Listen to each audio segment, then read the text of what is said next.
one thing that we have to realize as churches and church leaders is we have a target audience. Whether you talked about it in a strategic planning session or not, you do have a target audience. And most of the time, you hit who your target audience is. And we wonder why our churches aren't reaching more people or why our churches aren't growing. It might be because your target audience is you. And you hit you every time. If you built your systems, your structures, your worship experience around what you like and only you like, then of course you're going to reach yourself. But what we have to do most of the time for us is be okay as leaders with saying, okay, who are we trying to reach?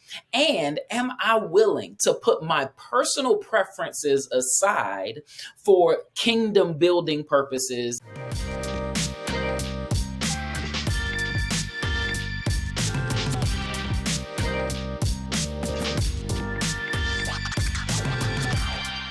What's up, everyone? Lisa Fields here, and I'm so excited about our new curriculum, Courageous Conversations. You heard about our popular conference, Courageous Conversations, where we invite the leading pastors, thought leaders, and scholars from conservative and progressive backgrounds for conversations. But we not only want to have those conversations on stage at the conference, but we want you to have them in your everyday life.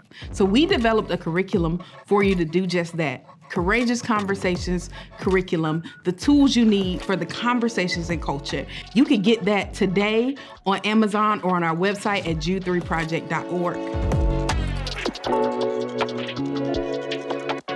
Well, thank you for watching another episode of the Jude 3 Project podcast. As always, I'm your host, Lisa Fields, the founder of the Jude 3 Project. And today I'm joined with my friend, Dr. Bobby Manning. Welcome, Dr. Manning. Well, thank you, Lisa. It's an honor to be here with you on this podcast. Awesome. For our audience who don't know who you are, just tell them a little bit about yourself. Sure. I am a pastor. I pastor here in the DMV area. Also an author and speaker, and just released last year this book, Gentegration. Awesome. Well, I'm excited to have you. I was a guest on your podcast I think it was a few weeks ago when it aired. Yeah. Everybody Hates Church. So if y'all are subscribe or like to subscribe to podcasts, check out Dr. Manning's new podcast, Everybody Hates Church. Thank you for being on that. We had such a great conversation. I appreciate you jumping on. You were there for our launch event, and so you added so much to the podcast. We're grateful for you, Lisa, and all the work that you do. Awesome. Thank you. I appreciate the support. So tell our audience a little bit why you wrote the book, Gentegration. Yeah, so Gentegration began as churches and organizations were reaching out to me, asking me to do some consulting on how to effectively reach and really understand millennials. And so they would call and say, Pastor Bobby, can you come and tell us about these millennials? You know, they talk about us like we on a nature channel. And so that's how it started. And of course, I can come and really kind of represent millennial leaders. And what happened was, as I was teaching, I realized that really the only way I can teach you about the quirks of my generation is by beginning with the quirks of your generation. And so it began just with research from there of, okay, well, let me not just research my generation. Let's look through the now 6 living generations. The book covers 5 of them. Where, you know, what are the experiences and the home staples and the cultural heroes that make who we are, and how each generation was specifically shaped by those experiences, because our values come from our experiences. And so many of us, we struggle over the symptoms of our values, when really at the heart of it are values that intersect across generations if we're patient enough and gracious enough to find them. Yeah, there is a generation war in the church, for lack of a better word, because Absolutely. It is really a misunderstanding of the value of each. So Absolutely. A few years ago, I had a chance to speak at a conference in Raleigh, North Carolina, and I was speaking to a group of women, and some of the women had left the church they grew up with, you know, the older Black church and went to a newer Mm-hmm. church plant. Mm-hmm. And then there were women who were older that still attended their historically Black church. And during our discussion, one of the women from that left her church and went to a newer church plant said the challenge is we're all the same age, and so now all of us have small children with nobody to help guide us on how to raise them. Mm-hmm. And then the Mm-hmm. older woman said, I didn't think y'all wanted our help. That's how I lead the book, Lisa. The reality is that any healthy church Mm-hmm. is a multi-generational church. Yeah. Any church that has all younger people or all older people is going to struggle in one way or the other. Mm-hmm.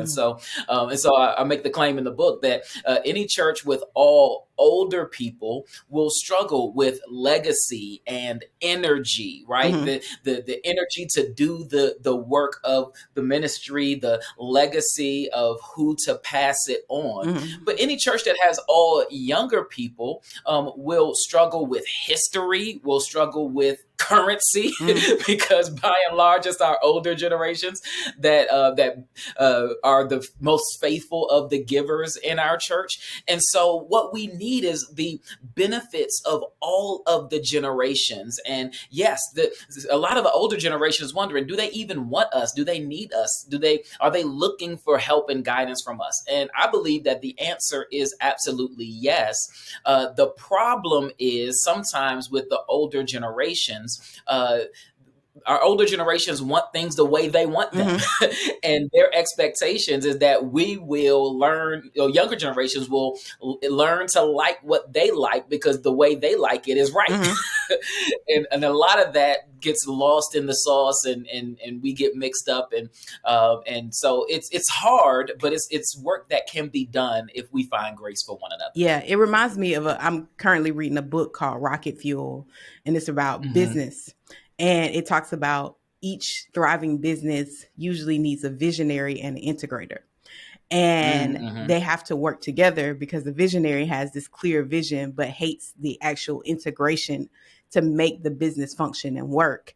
Right. And it seems as if the younger generation sometimes has the vision and the older generation has the ability to integrate the ideas that the vision Sure. needs. But there's also, the book Absolutely. talks about a conflict between the roles because the visionary could not if there's a lack of trust or one wanting to do the other's role, then it won't Mm-hmm. function like it's supposed to thrive, like they both want to see thrive. And I see the similar thing with this generation divide. Absolutely, absolutely. What you just described is the biggest struggle between the two largest generations in the history of humanity. Mm-hmm. You have baby boomers and you have millennials, with Generation X kind of in the middle as a bridge generation.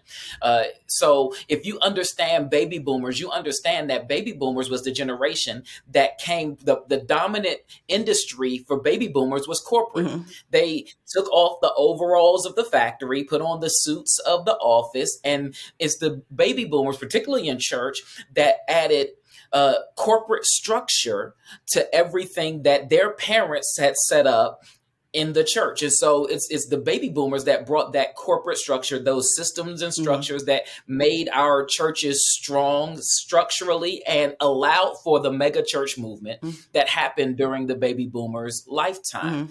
Mm-hmm. What they did, though, is that baby boomers created the corporate structure, affixed themselves at the top of it, and have been running the world for the last 60 years. Mm-hmm. The problem with that is when Generation X came along, baby boomers weren't tired yet, so they held on to it. And then millennials came along, and some baby boomers were tired and ready to pass the baton, but there was no trust. Mm-hmm. For this millennial generation that was nothing like them, that is nothing like them. And now the question is, well, do I pass this to somebody who, in my mind, hasn't paid their dues? Mm-hmm. In the ways that I was made to pay my dues, and a lot of times what we're finding in churches is churches struggling because the baby boomers now are ready to hand it off, but don't find people that they trust to hand it off to. And a lot of conversations have to happen, and a lot of meeting of minds in the middle has to happen in order for us to effectively pass the baton and have multi-generational ministry. No, that's good. I think one of the barriers that I see in passing the baton is this idea of purpose and identity only being connected to one thing. And so if you don't realize that purpose is not, I think we just in culture have a very limited view of purpose.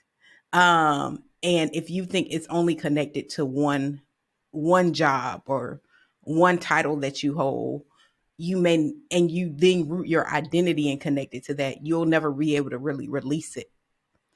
Oh man, absolutely. And so it is a reframing to know that there are purpose in every season. Sometimes God has different purposes for different seasons of your life.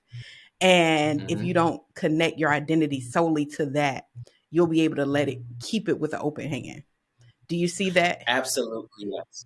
Absolutely, yes. And so a lot, what you'll find statistically is as baby boomers are getting older, the percentage of senior pastors that are baby boomers is still staying relatively high. And that's for a lot of reasons, and it's not all on baby boomers in that sense. Is there are less of the younger generations who are pursuing vocational ministry that is shown statistically. But then also the reality is, a lot of our baby boomer pastors, a lot of our older pastors aren't prepared to retire. Either financially or prepared to retire mentally and emotionally. When you've done something well over a long period of time, it's hard to let that go and start and try to do something else or pass the baton of what you've put your blood, sweat, and tears in for several decades, pass that on to someone and let them take the helm of what you were at the helm of for decades. It's difficult. And a lot of it comes into the fact that, yes, our identity is tied up into what we do. That's not a generational thing. That's a human thing, right? That when we receive benefit from what we do, when we receive attention and notoriety from what we do, when we receive a steady paycheck from what we do, and if we do it well, man, it's hard to detach what I do from who I am. And that's something that all of us, no matter how old we are, what generation we're from, we really have to investigate emotionally, is who am I outside of what I do? Yeah, no, that's good. On the opposite end of the spectrum, some baby boomers are right that some millennials aren't trustworthy. Absolutely. How do millennials and Gen Z coming after become more trustworthy as aspiring leaders? Because sometimes people think, oh, it's just, well, I've been here, but that doesn't mean you're trustworthy. That doesn't mean that somebody feels confident in passing the work that they've done to you. So I remember a pastor that I'm cool with in Jacksonville. He's built not only a mega church, but also a corporation around where they have a mall, they have all these things. And I know that he's looking for someone not that can just preach, but actually can manage a whole organization. Because what is it to build something and then hand it off to someone who doesn't have the capacity to hold it? 100%. And so absolutely there is a necessary meeting in the middle. I think if any of the generations expect that another generation is going to meet them all the way where they are, it's an unrealistic expectation. And yet at the same time, there are some expectations of anybody who wants to be an Elisha to an Elijah, right? Anybody who wants to carry the mantle of somebody who has done it before. And we can even look at that example where Elijah is going, and Elisha says, I want your mantle. I want you. And Elijah tries to, like, nah, go away. No, do something else. And Elisha won't leave. I think that's the first answer to your question. One way to show trustworthiness is just consistency, Mm-hmm. is showing up and being consistent to show up. But then there's more to it after that. There is understanding history. I think that's one of the issues that we millennials have is we may know history, but we have less of a revere for tradition than our previous generations. Mm-hmm. And we in my generation, millennials, will toss out tradition is at the first scent that it's not effective. Mm-hmm. But we have to be able to honor history and build off of that history for a future vision. And so just being able to understand where an organization has been, so that you can project where an organization is going is hugely important for a generation that will just as readily look forward without considering its history. I think, as you mentioned, also is just the necessary competence. I also believe that the necessary competence comes with that uh, that that relationship that Elijah and Elisha model. The competence comes from, can I sit under someone for a while and learn what they do, or do I want to be in charge so bad that I'll go and be in charge of something that is maybe even lesser than what my capacity is, because I'm not willing to be a follower before I'm able to be a leader. And so we do have some work to do. All of our generations have some work to do. But the reality is, if you talk about values, one of the values of the baby boomer generation is loyalty. Mm-hmm. The baby boomer generation is the only generation that will stay at a job for 30 years. A job, they don't like their job, they don't like what they do, they don't like their coworkers, they don't like their boss, but they're going to stay for 30 years because there's a sense of loyalty, and at the end of that 30 years there's a benefit, there's a reward for that loyalty.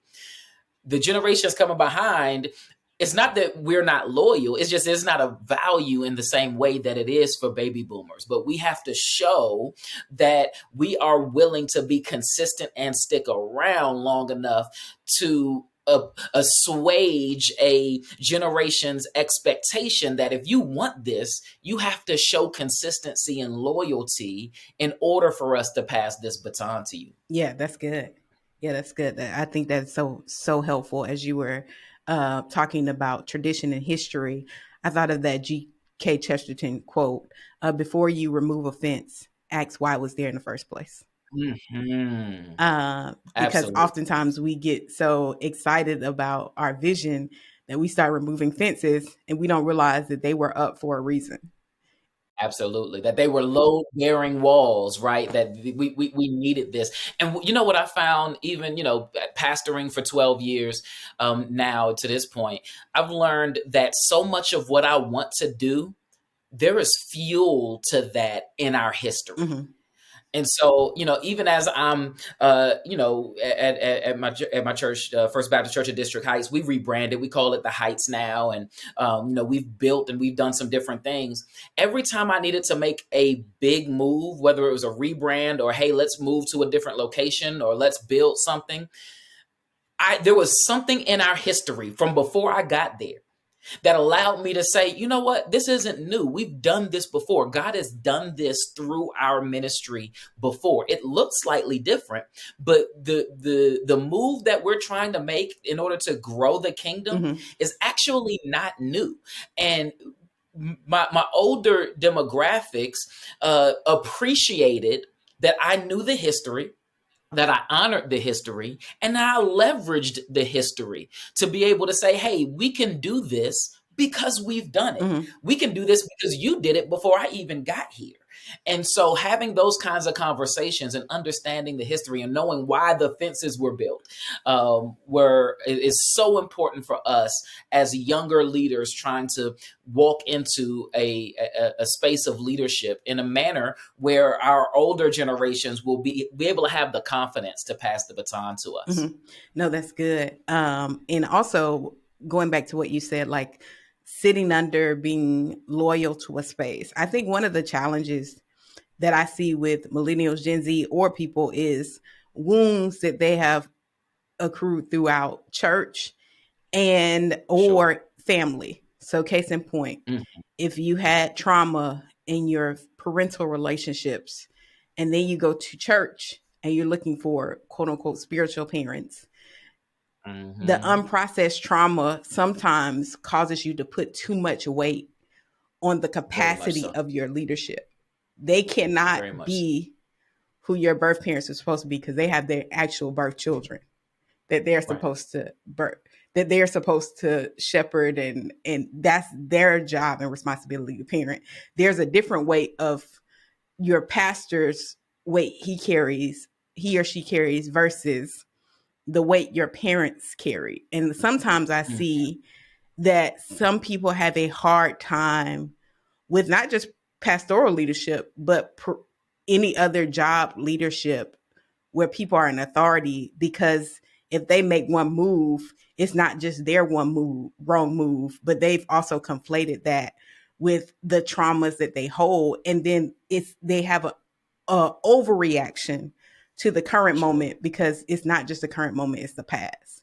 And so it's hard for Absolutely. them to sit under someone because they're always triggered. Um, do you want to speak to that? Have you seen that happen? 100%, absolutely, and I think, and I don't think that's unique to generation, right? Yeah. That's a human Mm-hmm. thing, where if I have something that triggers me, it leaves a bad taste in my mouth. It hinders my ability to proceed. What's different is my parents, who are baby boomers, when they experience that, their loyalty says, you know what, I'm still going to stick around. Mm-hmm. Their loyalty says, this is my church. It was my church before that person got here, and it'll be my church after they leave, Mm-hmm. and my church is my church. Um, my generation, millennials, and of course Gen Z after us, are different in that manner. Again, it's not that we're not loyal; it's that we're loyal differently. Mm-hmm. And so the same or a similar experience might cause us to be because we're going to be more transient, right? Mm-hmm. A millennial will change jobs just because they want a different outlook on things. Yeah. Like millennials, the only generation I know that's like, why'd you quit your job? I just needed a different look. Like, yeah, but what about the paycheck? Yeah. And we'll do the same thing with churches, right? And so we have much less of a feeling a lot of times, by and large. I know I'm painting with broad brushes, but we are much less apt to stay in a situation when it gets difficult because we're transient anyway. We'll pick up and move, and just because we're looking for a different look. And so it's harder, yes, because you want to know, okay, someone from a younger generation, like, how long have you been here, and are you willing to stick through the difficulties that inevitably come with leadership? Mm-hmm. And are you faithful enough? It's one thing to be loyal, and loyalty comes in different ways and looks different for each generation. But faithfulness is faithfulness, Mm-hmm. and faithfulness requires that I'm going to stick through this thing even when it's difficult. Because if I leave when it's difficult, I'm going to leave everything, because everything worth doing gets difficult Mm-hmm. at some point or another. And so what we need and what we're looking for are younger folks from younger generations who have faithfulness. And I don't think that's a generational thing. That's just a human thing. In every generation, there are people who are faithful, and there are people who are not faithful. Yeah. In every generation, there are people who are skilled and people who are not skilled. In every generation, there are people who are leaders and people who are not leaders. And so one of the hopes from the book Gentegration is that we can stop saying stuff like, all that generation is blank. Mm-hmm. Because any generation is that's not true. No character trait describes everybody from any given generation, Mm-hmm. right? And so, but there are values that describe how each generation has been shaped. And so, if we can just recognize that, just like it was rare to find exceptional leaders in Generation X and in baby boomers, it's rare to find exceptional leaders in millennials. But when you find them, wow. Look out, because they become folks like Lisa Fields. Mm-hmm. Well, as you were talking, the thought came to my mind that one of the ways that we have grace on, maybe older generations have grace for younger generations, is to remember probably their youth Absolutely. and their own incompetencies and their own Hmm. struggles and shortcomings, because there was their parents' generation thought probably that they were uh, lacking in a lot of areas. And so Absolutely. that grace comes from remembering your own story, because you Hmm. weren't like you weren't always who you are today. You didn't, when you were in your 20s and 30s, you didn't have the maturities of your 50s and 60s, and it's hard to expect the same of those who are where you were. And absolutely, there is nothing new under the sun. I am certain that much of the same thing that baby boomers say about Gen X and millennials is what the builder generation Mhm. said about them when they had their afros and their bell bottoms and whatever the case may be. It's not new. We just have to grow grace. And Lisa, you and I, for our children and grandchildren, will have to do the same thing. And we'll have to remember when it was said about us that we were lazy, or that we wouldn't commit, or that we whatever. Our time is also coming for us to be able to hand off what we've built to a generation that's coming behind us. Yeah. What else would you like to say, Dr. Manning, about the book that we haven't already discussed that you think it would be helpful for our audience to know? I think the most important thing is for us to recognize that Paul says, look out for the interests of others, not just your interests. Mm-hmm. One of the things that we struggle with multi-generational church, one of the biggest hurdles to clear is, well, that's not my style. Mm-hmm. I don't like that. And it comes in so many different ways, from worship style and what happens on Sundays, lights up or lights down, or stained glass, or fog machines. Mm-hmm. But a lot of times it's also methods of communication. A lot of times it's also issues in regards to how problems are solved or how vision is cast.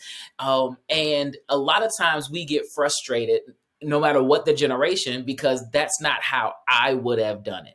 One thing that we have to realize as churches and church leaders is we have a target audience. Whether you talked about it in a strategic planning session or not, you do have a target audience. And most of the time, you hit who your target audience is. And we wonder why our churches aren't reaching more people, or why our churches aren't growing. It might be because your target audience is you. Mm-hmm. And you hit you every time. If you built your systems, your structures, your worship experience around what you like and only you like, then of course you're going to reach yourself. Mm-hmm. But what we have to do most of the time for us is be okay as leaders with saying, okay, who are we trying to reach? And am I willing to put my personal preferences aside for kingdom building purposes, and to be able to love, honor, reach, evangelize, shepherd, and bring along a generation that doesn't look like me, think like me, act like me, and or even operate in the same ways that I do. Yeah, no, that's good. Our preferences can't dictate how we do the work of the Lord, because we won't be able to do it, because we only, like you said, will be considering ourselves and not considering others. Absolutely. How can people get this book and this other resources? Because I don't think this is your only book, right? Don't you have another one? Yes. Yes, so Gentegration is my fourth book. All of my books are available on Amazon. If you like the Kindle version, you can get them all on Amazon.com, or you can go to my website, drbmanning.org. Excuse me, .com, drbmanning.com. That's drbmanning.com. I'm everywhere on social media at Dr. B Manning. And so if you're looking for me, that's where you're going to find me on YouTube and Twitter and Instagram and TikTok, if TikTok sticks around. Dr. B Manning. Awesome. Well, it's been a joy to have you. It's been a joy to have this conversation. I think our audience will be really blessed by it. Thank you for watching another episode of the G3 Project podcast. You can catch all our past episodes on our website at g3project.org or wherever you stream your favorite podcast. Also, you can watch all the episodes on our YouTube channel or on our Facebook page. Remember, you could become a monthly partner or a one-time giver of the G3 Project at g3project.org by hitting that donate tab. You have the option to donate by mail or online. You can get our curriculums. Courageous Conversations is our latest one. We have Through the Eyes of Color. You can watch the Through Eyes of Color video series on Right Now Media. Watch our documentary Unspoken and get the curriculum at unspokenmovie.com. Also check out the Juneteenth documentary in partnership that we did with Our Daily Bread, which just won an award. So we're excited about what the Lord is doing with that. Remember, here at the G3 Project, we're helping you to know what you believe and why you believe it. Until next time, grace and peace and God bless.